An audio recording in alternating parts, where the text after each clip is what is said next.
My guest today is Amy Novak, a former teacher in both public and private schools who in 2021 launched Acton Academy Red Rock in Southern Nevada.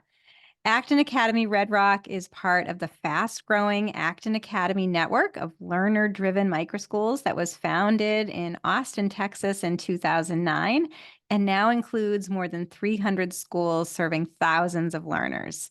Amy's program is unique in that it's intentionally inclusive of neurodiverse learners, including those with autism, dyslexia, dysgraphia, and related diagnoses. And it's about 25% of her school-age population or her school population is classified as neurodiverse. So creating this sort of intentionally inclusive, welcoming space that is focused on enabling every child to embark on their own hero's journey, as Acton Academy is known for, and supporting those efforts in all kinds of ways. So, Amy Novak, welcome to the Liberated Thank podcast. Thank you very much. It's nice to be here. It's great to have you here. I was thrilled to be able to visit Acton Academy Red Rock last year and see the incredible space that you've built. That does seem to be unique among the Acton Academy network, and in terms of its intentionally inclusive mission. And I'd love to hear all about kind of your vision and why that was important to you. But let's start first with your background of how you got into education and the teaching profession, and then what ultimately led you Okay. to discover alternative learning. So we have to kick it back to my childhood. I was the one on my report card who got it marked every single grading period that she talks too much and she doesn't focus. And so I looked at that most of my childhood saying, like, this is a really bad thing. They have to reward me for not talking. And so the more I went through education, the more I just felt bewildered and dwindled. I had a really low self-worth and self-esteem when it came to school. Was I actually really that smart? Could I do anything in the world that I set my mind to? It wasn't until high school, actually, I was 15. It was my sophomore year, and they had a class called Childcare Occupations. And it was something I was like, oh, that kind of sounds cool. We got to set up and learn how to teach preschool. And then we got to have a preschool the last 8 weeks of our class in this high school class. So they had a lab set up where we would open up, and for a very low cost, parents would pay for their children to attend preschool with us 2 hours. I believe, if I remember correctly, it was 4 days a week, and Friday was our admin day. Mhm. And so I started that. And my teacher, I still remember her name, Miss Charbonneau, she looked at me and she said, you're really kind of great at this. It seems like it just happens naturally. That was the first time that anybody ever told me I was good at something. And I Mm. was 15. And I looked at all of that time I'd spent wasted in education, that I didn't know that I had this sense of purpose. So she really kind of brought me through and worked side by side with me as if I was going to become an administrator of some childcare program at some point in my life. And so that ended the first year. Well, you could take a second section. So my junior year, I took the second section where we taught, or we helped teach those younger sophomore students how to do this. And so I was on the administrative side where we would go through lesson plans, and I was tasked with creating a newsletter. And that helped me to grow in my, I guess, my sense of purpose, but also my confidence. And so all of a sudden I felt really great in school. My other grades actually started to get better.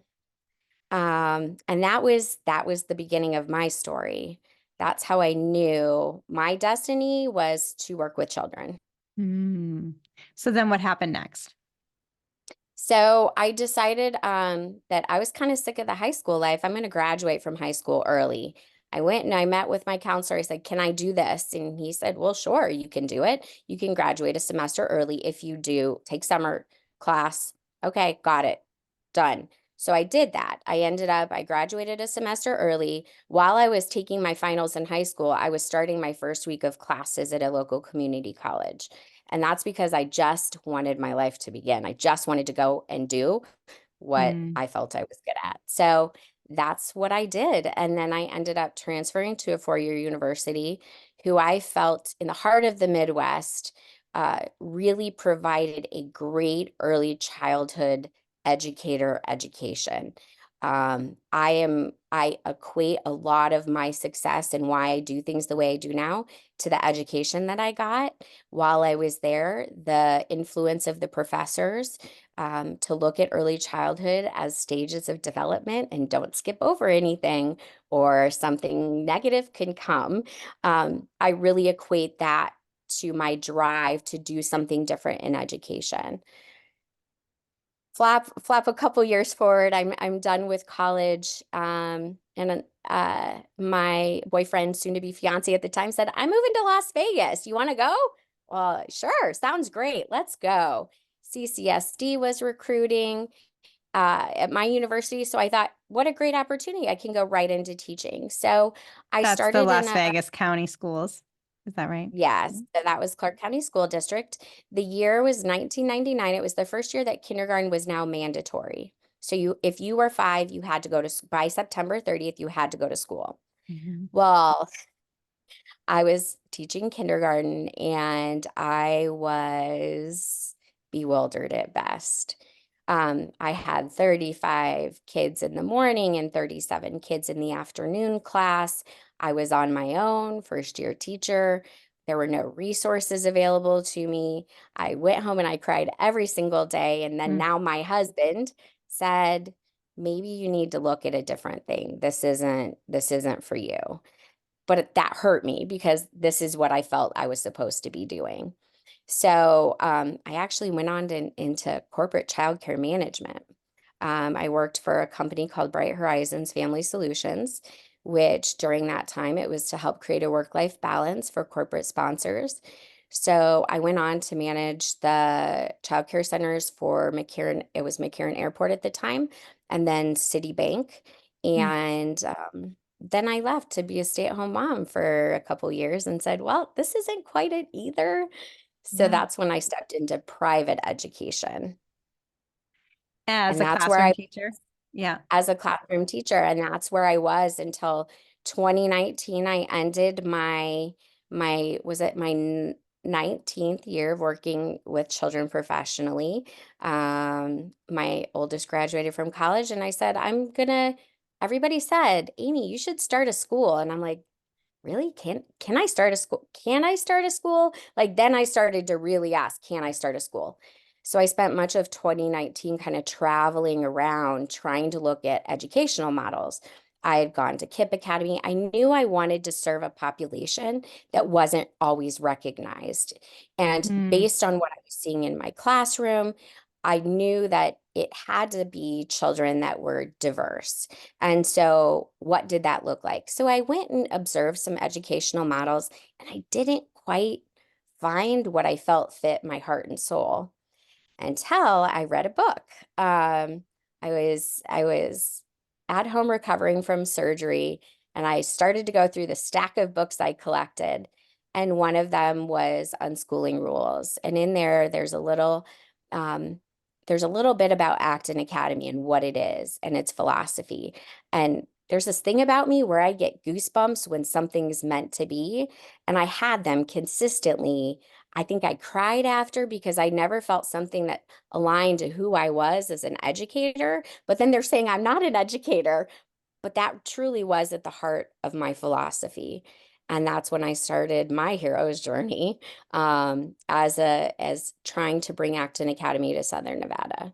Amazing. So backing up a spec, Amy, why were your friends saying you've got to start a school, you've got to start a school? What was it that they were seeing in you that you maybe hadn't seen quite yet in yourself? I think it was my approach to individual children. It Mm. was the fact that I looked at that child and what that child needed, and then I made suggestions to the parents or I made suggestions to administrators that said, this is what this child needs. How do we make it happen? And it got to be I was in a first grade classroom my last couple years, that I started to see that children were so anxious. Why are they so anxious? Why are they showing physical manifestations of stress and anxiety? They're 6. They should Mm. love learning. They should be so excited about learning. Why are they taking up their drawings and ripping it up and throwing it in the garbage saying it's not good enough? They should say, "Oh, I'll try again," and flip it over and continue to draw a new picture on the back of the paper. And so I started to talk to my families as if they were an audience. And I started to say, maybe try this, maybe try this. Hey, today is Fun Friday, as I had to call it, where I had to kind of close my door and make sure, no one was watching, where we would take apart stuff parents would donate to us. So we took apart a speaker, and then we realized we could make speakers out of red Solo cups and paper towel rolls. So then we put our iPads in that so it would echo the sound. Then we started to talk about sound, and I said, this is what education is supposed to be. And then I would share that with the parents, and I would share it publicly. And people started to say, we want Miss Novak as a teacher. We want we want them to have her. And then parents started to say, maybe you should kind of look at doing your own thing. So Mm. that's what lit my fire to explore another choice, another option. So why do you think the first graders that you were working with were becoming so much more anxious? What were you sort of seeing in trends in education that was leading down this path? It was this push to be more academic, the push to reach the goals of the academic content. Don't dare skip over a math lesson to do math in real life. If you're not on the same lesson as your co-teachers, you're not doing a good job. So it was that stress. It was like combating like the two sides that talk to you. You have the good and the bad, and it's like the bad is saying, but you have to be on lesson 87. And the good is like, but look at what they're doing. And so it was that constant battle and the push of trying to get these kids to learn things. They developmentally, not everybody was ready to learn. I started to see more gaping holes because they weren't being taught according to development. They were being taught according to, well, we've got to teach higher. We've got to include rigor. We've got to elevate things. We have to be, our kids have to know more at an earlier age. And it started to really conflict internally, I think, within the children. And so kids won't come up and say, I'm stressed. You have to be in tune enough to children to look and understand they're stressed. They're biting their nails. They're rocking back and forth. They're anxious. They're up and out of their seat. They have to go to the bathroom 50 times. They have to get drinks of water, constantly have to be moving because their body is in this state of overwhelm, but they don't know why. And it's Mm. because we're trying to make them fit into this bucket that's just one size. And many of the children were not that size yet. You and I commented recently on an article talking about this crisis in kindergarten, or this early childhood literacy crisis, which Mhm. was basically saying, how terrible it is that kindergartners aren't reading. There was some certain percentage of kindergartners that aren't reading at grade level. And, we both sort of responded that this is not a crisis, that 5-year-olds not Right. reading up until very, very recently was considered normal and expected and developmentally appropriate. And it's that these academic standards are the ones that have shifted, not the learners themselves. Was that something that you also spotted in your career? Absolutely. And, in 2008, 2007, I decided to seek out a master's degree. I thought that was the next thing that I needed to do to add to my growth. And so one of those things that I wrote my research project on was my research was about the effects the lack of play would have on a child academically later in life. And then so that was 2008. I started to see those things happen. And it was much to my like, I never wanted to see them happen, but I started to see it. The lack of confidence, the lack of growth. So it's almost like they hit this ceiling and they couldn't grow anymore because not because they weren't able to, but because they put the cap or the lid on it themselves. The lack of comprehension. Mm. The love of learning, the love of reading. Every child, I remember how magical reading is. No child I felt that way anymore. Mm. And then I looked at my own children. You know, we had a love of reading, but it's because it was a love of reading. It was in our home. It was everything that we did. We read from the moment our children were born. Every day of their life, we never skipped a book. And so I look at how that developed, that the love of learning, the love of reading in them. And I thought, we're not allowing this anymore in our children. And so it was really, as I started to see those things that I thought my hypothesis begin to come true, I became increasingly more concerned, because all of a sudden now I'm tutoring kids on the weekends in fourth and fifth grade that have zero reading comprehension. Zero. They could read a ton of words a minute, but don't ask them to tell me what the main idea was. Who were the characters? What was happening? How are the characters feeling? They were not in touch with it anymore. And Mm. that was compelling, that all of these brilliant children needed to be tutored. It didn't make sense. Brilliant. They read when they were 4. Well, guess what? Here's now the other side. And the other side is that now they need help. We have to unlearn everything that they've done. What I've seen over the last 3 years, probably, I would say since COVID kind of closed schools down and the children I was working with, is all of a sudden there's this big group of children, fourth, fifth grade, especially boys, that appear to be just have something similar to dyslexia. But when you go further in and you dive deeper, it's not. It's that they didn't learn phonics at an appropriate age. You know, they learned to memorize words when they were 4 and 5. They don't know how to sound out longer syllable words. They don't know what syllabication is. And so seeing that, I knew that I really had my mission was going to be to educate my families that came into our doors to understand that we really don't want your child to read when they're 4 or 5. We're going to give them everything else. And then guess what? One day, boom, it happens. Mm. Every one of our families that comes in, that's been with us for a couple years now, they see it. One day, it's like the light, and that's exactly how development works. One day Mm. the light bulb goes off. We set the wheels in motion. When they're ready, they do it, and they do it at 100%, not 50. Mm. Right, right. So all of this was sort of coming together, leading to your path to education entrepreneurship. And then in 2019, you read Unschooling Rules. What Mhm. happened next? So I started off with looking more into Acton. The more I read it, I said, this is it. I found it. Mhm. Um, this is what I'm going to do. I had a couple friends at the time who had left education the same time I did, for a lot of the same reasons. And I said, hey, I found it. They're like, well, whatever it is, if you're involved, we want to be a part of it too. So I knew I had people. I didn't have any kids. I didn't have any learners yet, but I had the people, and now I had the drive. So I applied for, they call it audition.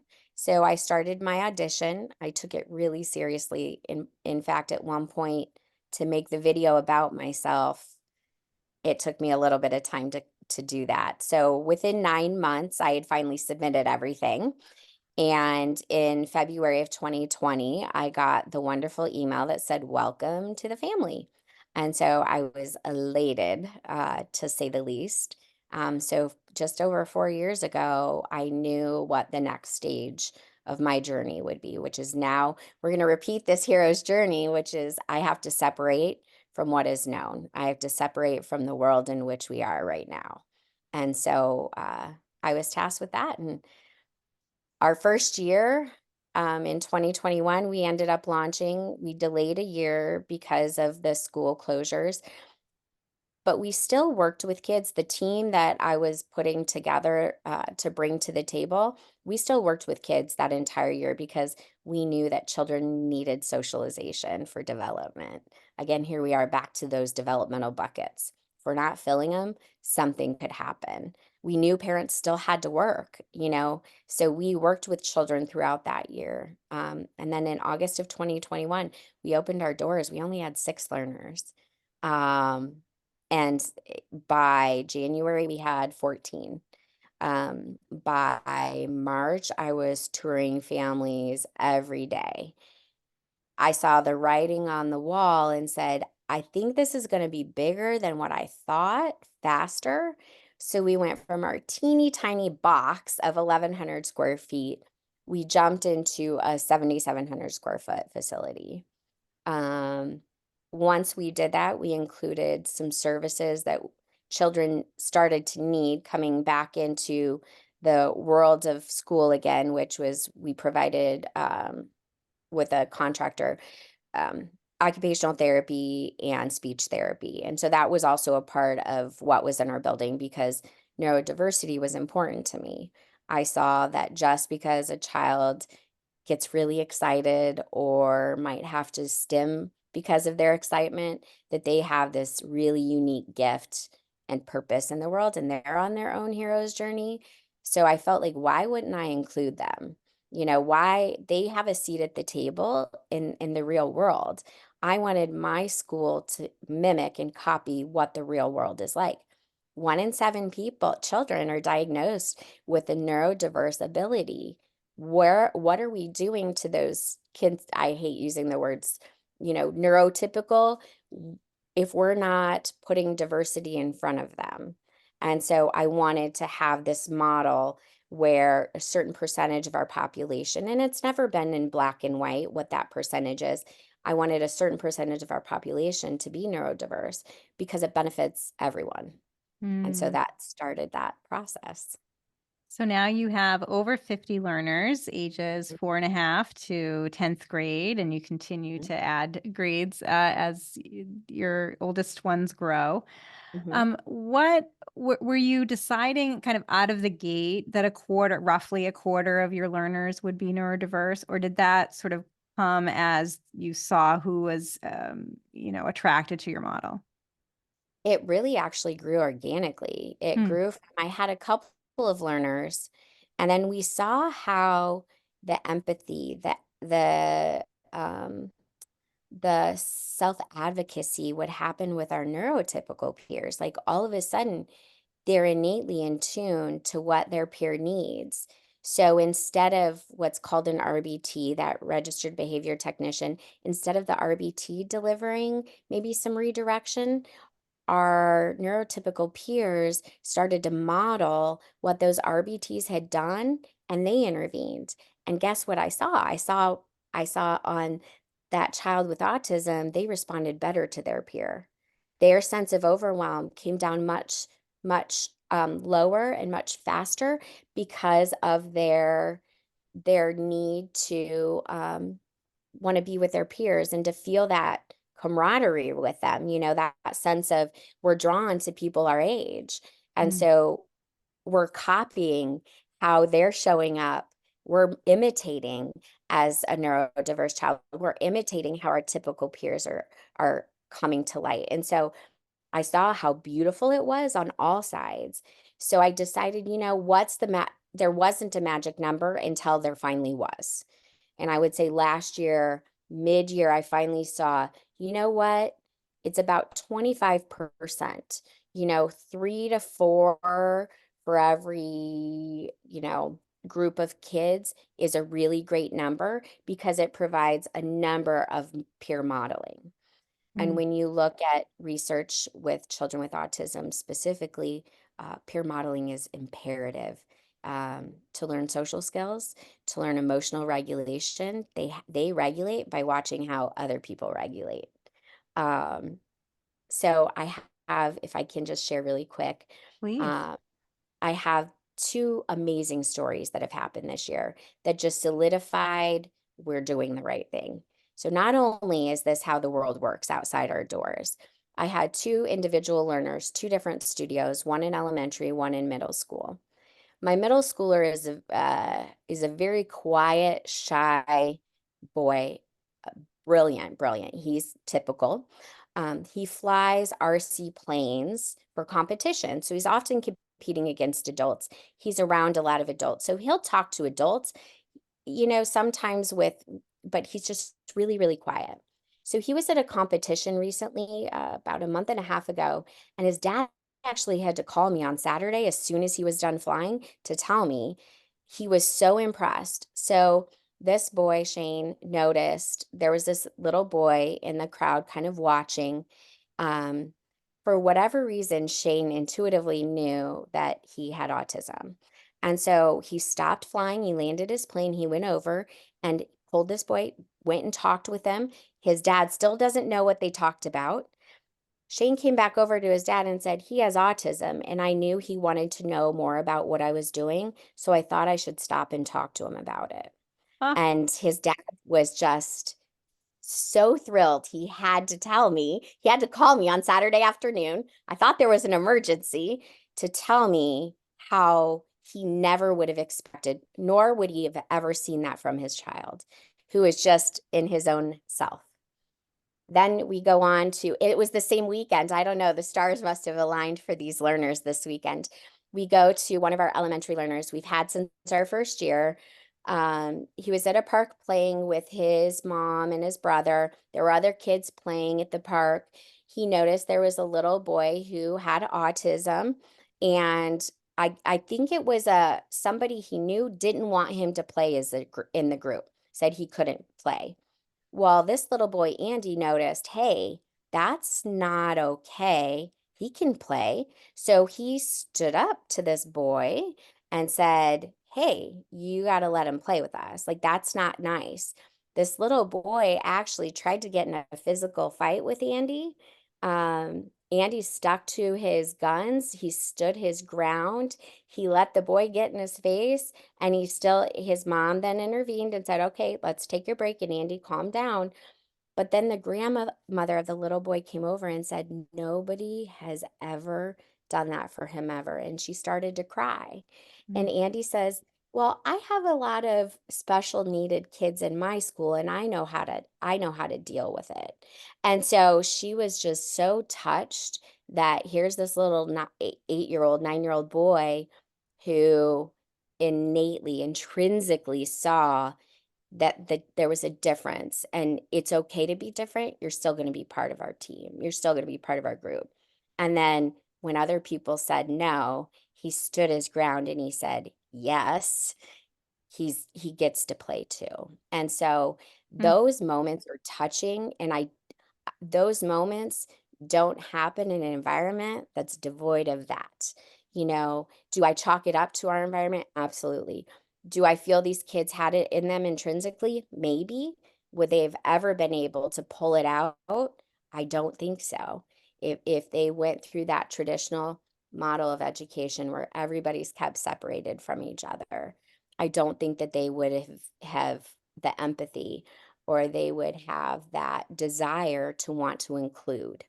And that is compelling to me after 3 years to say, this is what we do. Like, I think every child needs this. Every child deserves it. It doesn't matter what your ability is, what dragon you're slaying, every child deserves to have these experiences. Ah, what incredibly powerful stories. That must just feel so validating for you that you've built this incredible model that's changing people's lives. It also makes me think, Amy, about kind of measuring success in these alternative education environments, that aren't like those first graders with their, cutting up their drawings because they're feeling like they're not good enough or feeling all the pressure to do something that might be academically not developmentally appropriate for them. And that's where we sort of focus our attention in terms of outcomes and metrics and standardized learning success indicators. And for you at Acton, especially Acton Academy Red Rock, you're measuring success in lots of different ways. Do you feel like this is a way of sort of capturing some of that? Absolutely. I think that because we are Acton, we're able to focus and take the lead and have autonomy to experiment. In fact, as a network, we celebrate experimentation.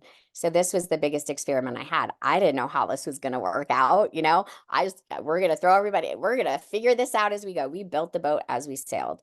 So looking at the metrics, one of those things that I decided early on is that I did want to be a private school, but it was for a reason that people might not think. I wanted to be a private school to prove that we can do things differently and still meet every bucket that everybody else checks off on their list. That we can still meet, achieve, and exceed that expectation.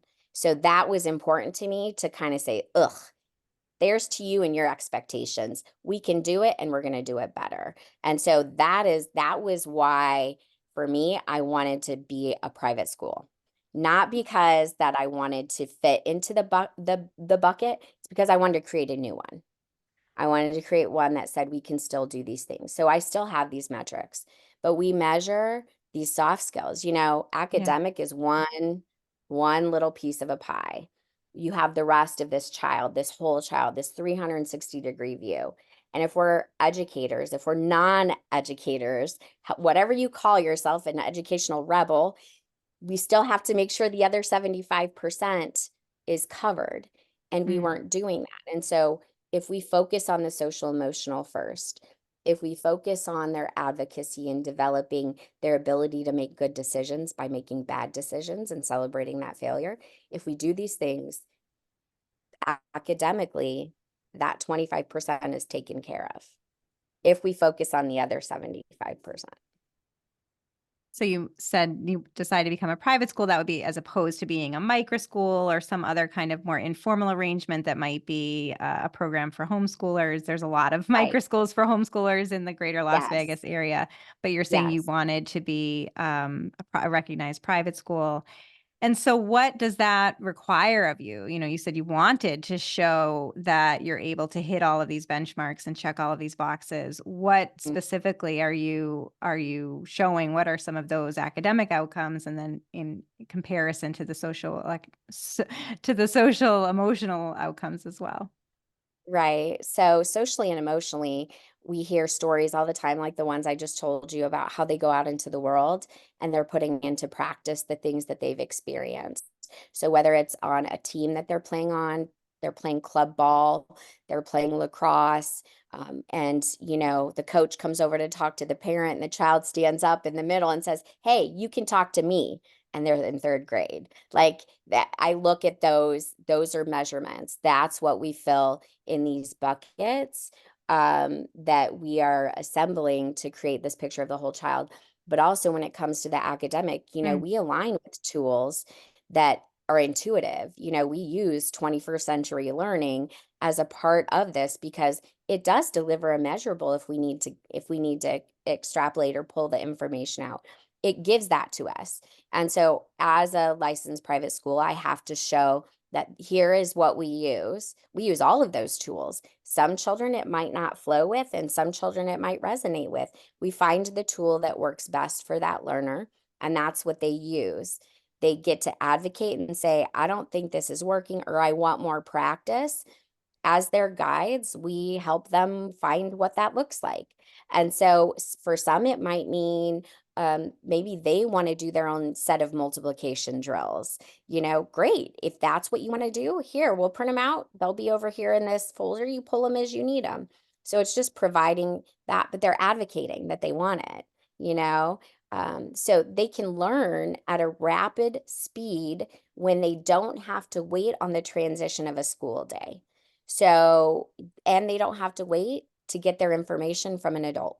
They are learner driven, which means they are only as motivated as they can present themselves as motivated to be. So that learning to be piece, they are motivated to learn, and we find that they grow rapidly. I would say that on any given year, we've seen our learners grow between 2, some 3 grade levels. When they finally hit that cusp where reading is their jam, they grow immensely. All of our learners came in saying they were bad at math.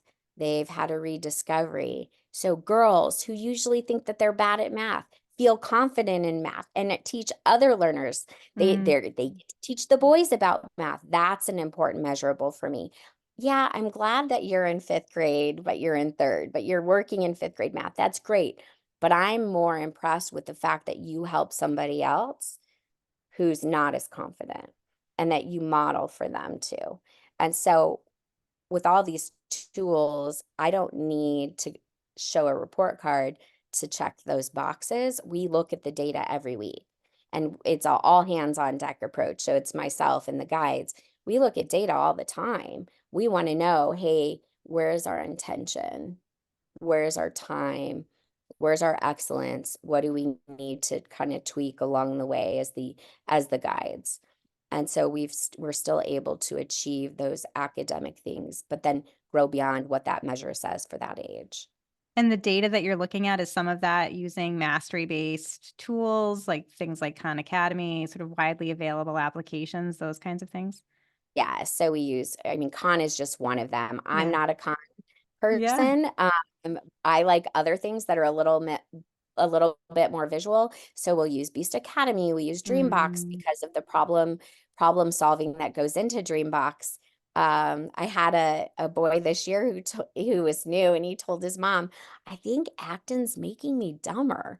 And she's like, "Why would you say that?" And he said, "Because I don't know how to answer math anymore." And she said, "Well, buddy, I think it's maybe because for the first time in your life, you're actually being challenged." He's in fifth grade. So, like, for the first time, math was hard. It was never hard before, but that's because he's Mm. going based on his own best self. So Mhm. he is elevating himself much faster than he did in a traditional classroom.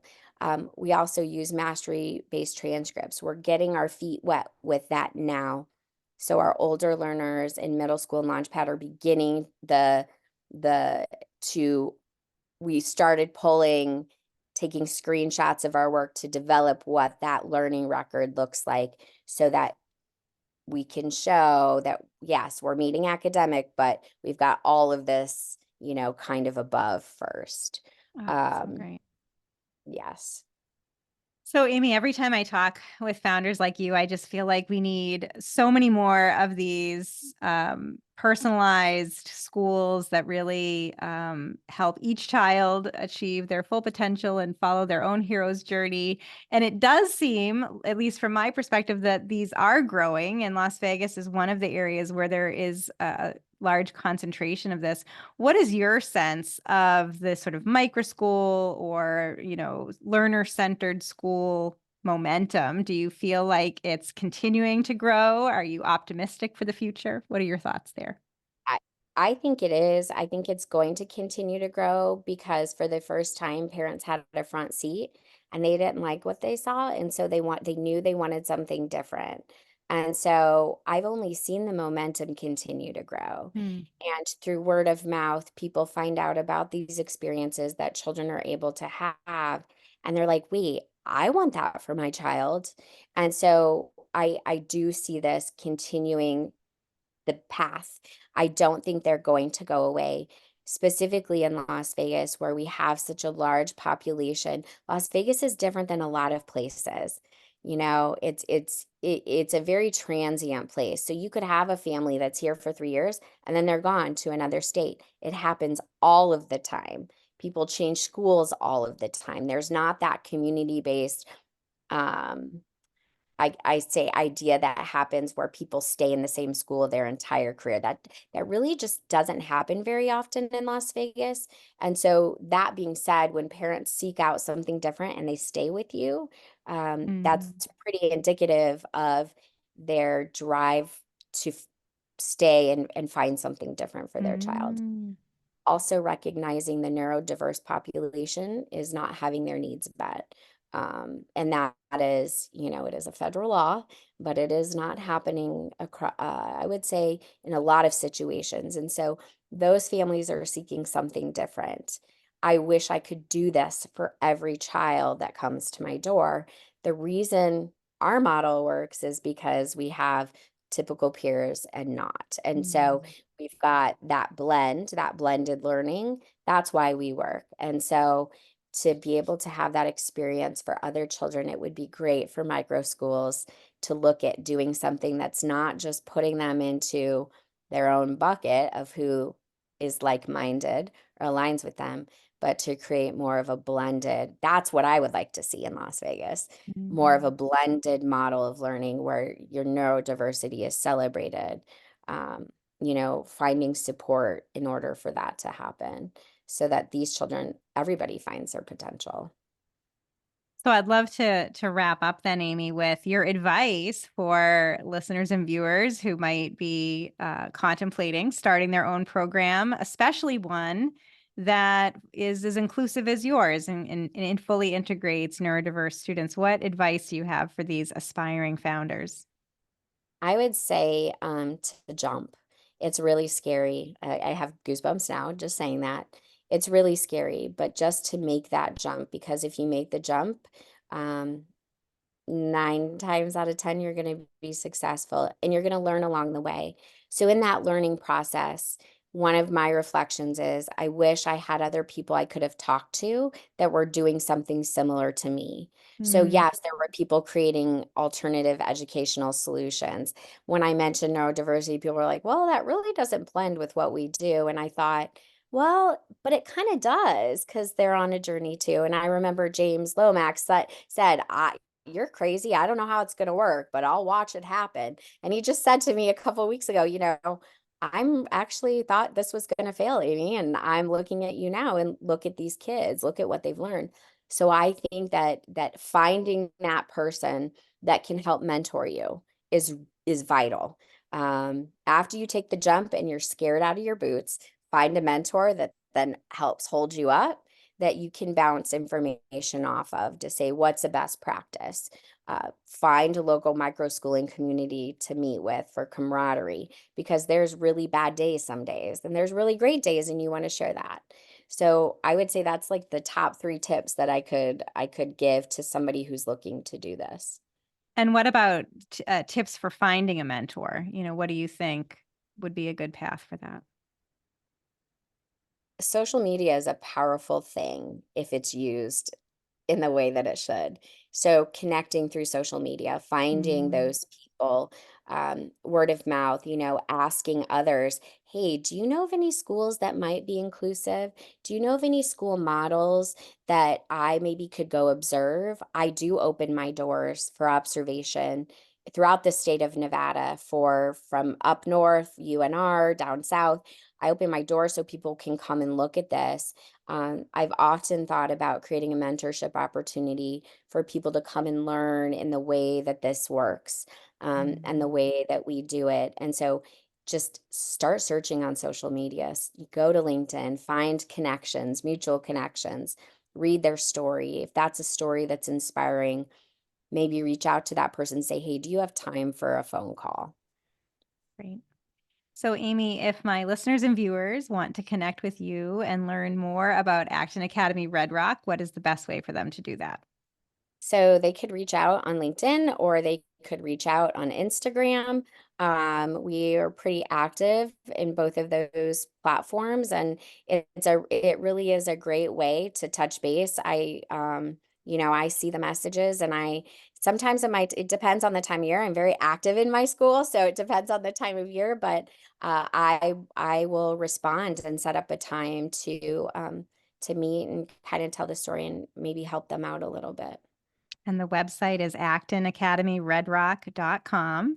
Amy Novak, thank you so much for being on the Thank Liberated you. podcast. Yes, thank you. It was awesome.